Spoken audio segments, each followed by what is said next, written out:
There is this terrible disdain right now in the zeitgeist for anything that empowers men in any way, shape, or form.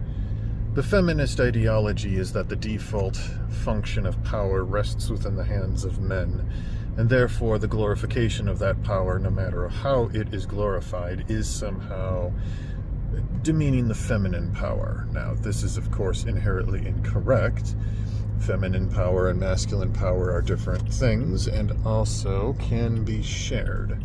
As a matter of fact, the yin and the yang of things demonstrates the fact that the blending of masculine and feminine power is indeed how you reach your best self, how you reach your highest self. The men who are the most respected are often the ones who, in addition to having a lot of male power, also demonstrate a good grasp of the feminine. Those types of men who are strong and powerful, yet tender and loving. Men who are well developed. The noble savage, as it was, the bestial man who would never harm the woman in the relationship.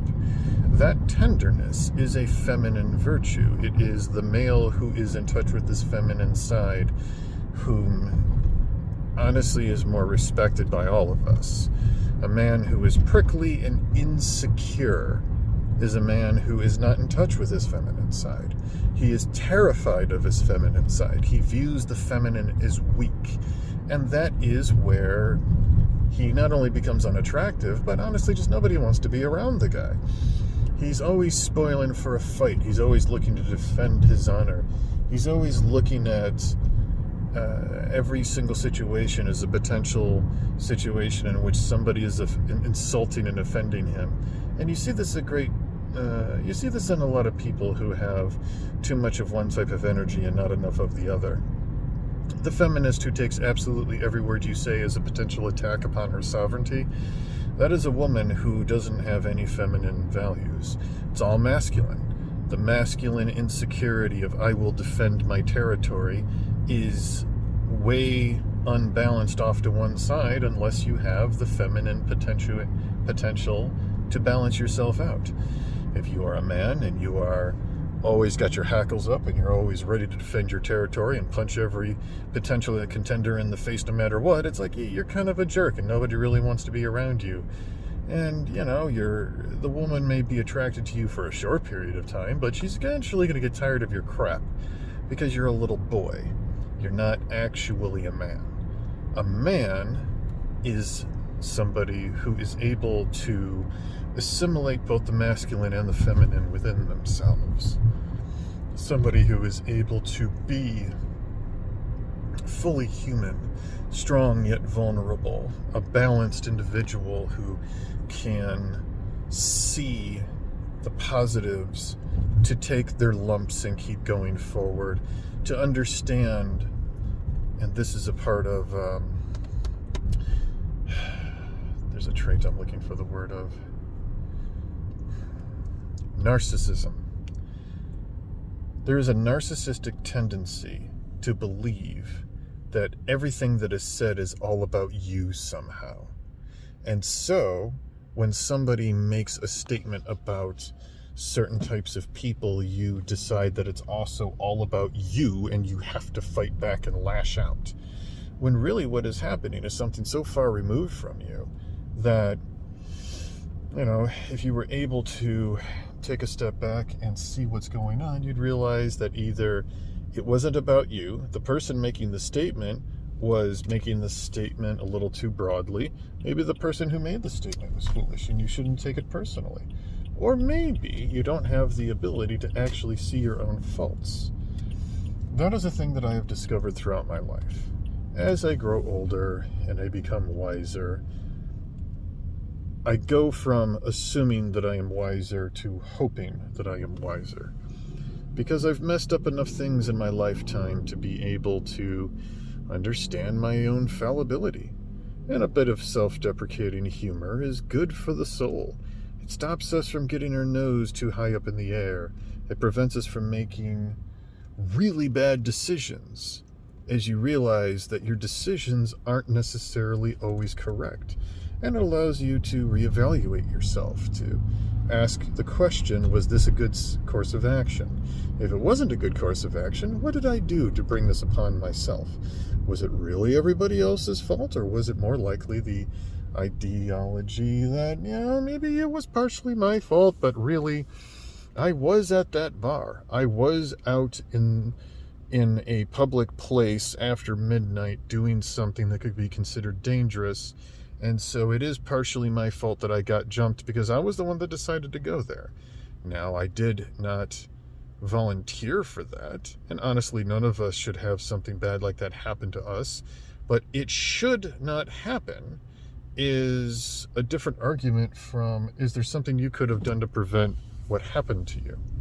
And as a result of that, I tend to evaluate activities that I do, places that I go, but I'm also not a barfly. I'm not the type of person that likes to go out at night into dangerous places. In fact, I recently had a trip to a dangerous place that I was really nervous about.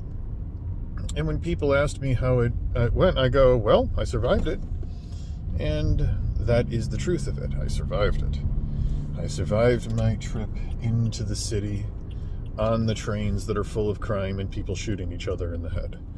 Because it is a dangerous place, and people do shoot each other all the time. And I survived it. And it was dangerous. And no, nobody should be doing those things. And yes, I should be able to go out there without fear of harm. But that is the roll of the dice that we make when living our lives. And I can also evaluate my own risk on that. I have decided not to take that type of venture again. I went to a concert in Chicago, and it was very dangerous.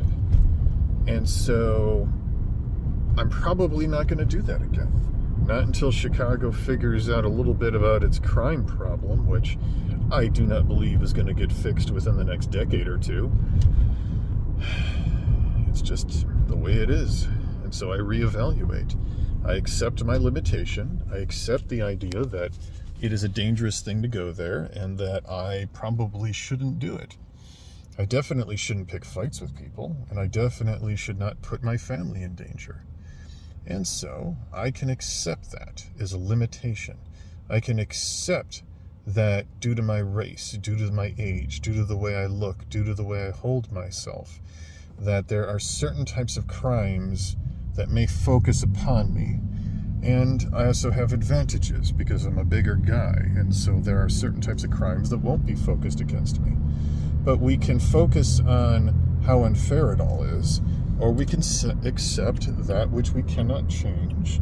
We can have the strength to change the things that we can change, and a little bit of self-deprecating humor can go a long way. There's a game my friends and I play, and it's basically called, "Hey dude, let me tell you about the stupid thing I did." Because every once in a while, we all do those stupid things.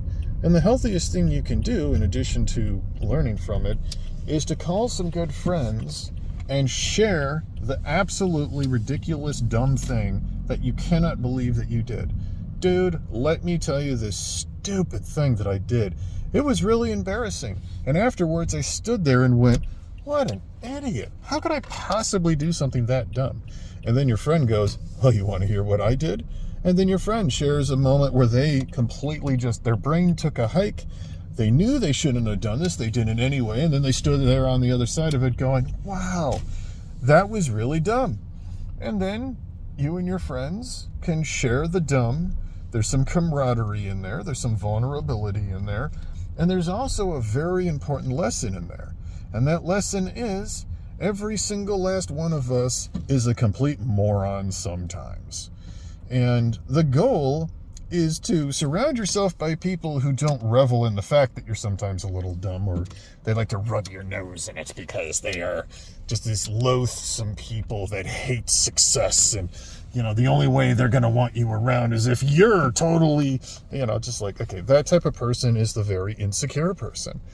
They despise happiness and joy. They will always find a way to tell you that the good thing that happened to you wasn't actually good. And I know you got that promotion at work, but really it's because of your privilege, or some other nonsense that they suck all the joy out of life with and tell you that you should be a detestable human and nothing that you do should ever be good in the world. Can you tell I've had some toxic people in my life? It happens. It has happened. I'm better at it now. But the idea that I'm the best and not going to have that problem again, yeah, no. I am in good shape now. I'm doing well and I'm making fairly good decisions. Those decisions will carry me a certain way, and then at some point I'll find a new fascinating way to mess up that hadn't even really occurred to me before. And at the other side of that adventure, I'll go, wow, I found a whole new kind of stupid. I didn't know I could find that new kind of stupid, but I certainly found it. So, it is what it is. Life is an exciting place. It can be hard. But every single one of us has to remember that we're all just human.